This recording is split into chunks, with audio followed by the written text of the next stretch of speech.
Hello everybody. So today I want to report on STEM. The stock was fairly flat today after earnings. They reported fine earnings, but this is a company that I haven't had a chance to build a meaningful position in because this stock is cheap, and we'll see at the end of this video, this stock is somewhat cheap, but there's so many stocks that are cheap right now, so it's kind of like a tough choice, This is just one of these other cheap stocks, but the problem is that the gross margin on this company is so low and the debt on this company is so high, and as a result of that, it's a tough buy. It's like if all of your other stocks run, say, 50-70%, and this stock stays this cheap, then it's definitely a great entry point. But right now, many cheap buys out there in the market. So I just want to go over a few things with STEM. First, so STEM reported its new numbers, they reported their new guidance, but I just want to take a look at the old guidance that they had given about 12 months ago, which was their 2023 guidance. They were guiding between 550 and 650 million. You feel free to look at it here. 550 to 650 is what they had guided as, and it's worth mentioning that they didn't reach that at all. Full year 2023, now the numbers, and we have the numbers ended. Full year 2023, they achieved 462 million, and they had guided between 550 and 650 when I first started covering stock. So it's a big revenue miss, and I'm not used to that because I'm more used to sandbagging. All of the stocks that I cover on the channel do some heavy sandbagging, and they often beat their revenue quite a bit. I'm thinking about HIMS, I'm thinking about Datadog, I'm thinking about many other stocks I've covered on the channel. I'm less used to companies that are over-promising and under-delivering, especially in this environment. That's a sure bet, a sure way to get your stock penalized by the market if you over-promise and under-deliver in this environment. This is not the environment to do that. And if you look at the new guide, the new 2024 guide, they are guiding between 600 and 700 million of revenue throughout 2024. But if you look at the allocation of the revenue. So they're predicting that 50% of that revenue is going to be in Q4 and 32% of that revenue is going to be in Q3. So I have to ask myself, do they really know what's going to happen in Q4 or Q3? Because remember, that's the second time that they guide this and it doesn't happen. So will this be recognized in 2025? Will a bunch of that revenue be recognized in 2025? How long of a wait? What is the lead to this revenue? How long of a wait do we have until we get this revenue? So when they guide between 600 and 700 million in 2024, I have to be consistent with myself, and I have to only grant them 600 million, not 700 million, because they missed handsomely in 2023. So my guess is that for a change, I'm going to use the lower end of their guidance. I'm going to assume that they are actually going to achieve 600 million at best for full year 2024, which would be exactly them guiding to a 30% sales growth from 462 to 600. It's 30% exactly. That's okay. That's the bare minimum for me to include a stock on the channel. Now, let's see where they are. So, as we know, STEM is a company that is moving from capital-intensive engineering and installation of battery storage system, just like the Tesla megapacks. They install those, by the way, but they install mostly Chinese copies, mostly Chinese versions of these megapacks.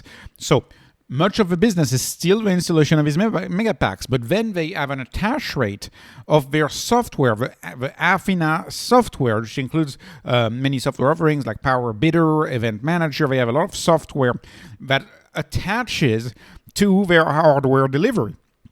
And the goal is that over time, this company becomes mostly a software company And you can see this is them growing their annual recurring revenue, and they're predicting 123 million of annual recurring revenue. Now, if you were to do a price to sales ratio on that, that would still be pretty low compared to what we see in a lot of SaaS companies, but it's good to see that growing. And they're also doing a lot of effort, so kudos to them. They're doing a lot of effort on removing operating expense.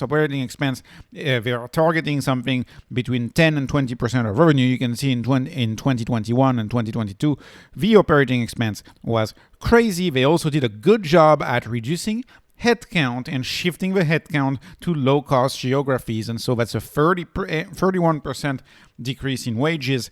Obviously, for a company like this, you want to see the operating expenses go down because, as a reminder, the gross margin is not that good, between 15 and 20% gross margin. So you want to increase that gross margin by doing these layoffs. And it seems like they are doing just that. And of course, their recurring revenue is going up. Their regular revenue is going up with their guidance, and we're going to count it. I'm going to count it as 600 million. The EBITDA, frankly, is a little bit too big of a range for me, especially because they've been guiding a big range on us for a few quarters now. So I want to set that aside and adjust the EBITDA, and I want to be mindful of that and use their operating cash flow. I'll use it later in the next slide, because I find that 50 million of operating cash flow, that's a more helpful number to me than EBITDA, because, like I said, with that much of a delta, is it 5 or 20, right? That's a 3x different in valuation if I were to use adjusted EBITDA. So I'm going to use operating cash flow, even though I don't like operating cash flow as much. And I'm going to reuse in my valuation, I'm going to reuse the 17.5% gross margin based on the upcoming number of 30% growth of revenue growth from a number of 162 in 2023. So, moving on to my spreadsheet, my usual spreadsheet, answering the question that is always on this channel: enterprise value over gross profit over revenue growth. How much am I paying for each single percentage point of forward growth? And I'm paying a 0.37. It is cheap, but it's not that cheap compared to a lot of other opportunities right now, whether it is some of the health companies I've covered recently, like the HIMSS, some of the payments company I've covered recently, like a StoneCo. It's not that cheap. There's many stocks that are cheaper than that. In fact, about 40% of the stocks I cover on the channel are cheaper on this, and really what penalizes them is the low growth at 30% and the gross margin at 17.5%, which this should have been going up for a year, and it's still not going up. And of course, you may say, oh, why do you use enterprise value? You know, it's 906 million. It's wrong. Sometimes it's a comment that I get. Well, I have to penalize this company for the debt, because this company has a lot of long-term debt. They have 577 million in long-term debt alone. So really the enterprise value is much higher than the market cap for this company. And so, you know, it's not that cheap of a business if you look at the operating cash flow too. If you look at the operating cash flow, so assuming 50 million of operating cash flow, you have a business right now that is trading at 18 times enterprise value over operating cash flow. You'd be at closer to 50 times EBITDA if you were using EBITDA, and we don't have a track record to show us that they're actually going to achieve that EBITDA or achieve that operating cash flow, because they missed their guidance by so much back in 2023. And so what I'm going to do is I'm going to listen to their conference call and try to kind of see the reason as to why they've missed their guidance. But before that, they were saying there were delays in the implementation and customers postponing their purchases. You know, you got to wonder how serious these customers are. That's just what I wonder. So to me, it's a compelling buy. I own a little bit of it. I'm not going to increase my position. I'm staying as is. You know, I think for this stock to become very, very interesting, it would have to be lower than $2. Quite frankly, I'm not sure it will get there. This valuation is actually pretty high, and that's because this is a stock, in my view, that is in a hot space right now. Energy storage is still a hot space, and again, they haven't delivered on that revenue growth. Like, what is this? When I started covering this stock was supposed to grow at 100-ish% year over year. That's what it was supposed to grow at. It used to have explosive growth. The explosive growth is not manifesting itself. So another victim of the interest environment, because these machines cost a lot. But perhaps another victim of Tesla, because we know Tesla's storage revenue is growing really, really high, really quite a bit. So anyways, interesting company. Thanks to my viewer for suggesting it. This is no investment advice, no financial advice. This is just entertainment. I hope you were entertained despite my mild sentiment on this one. I appreciate your likes. I appreciate your subscribes. Thank you for watching and have a wonderful day.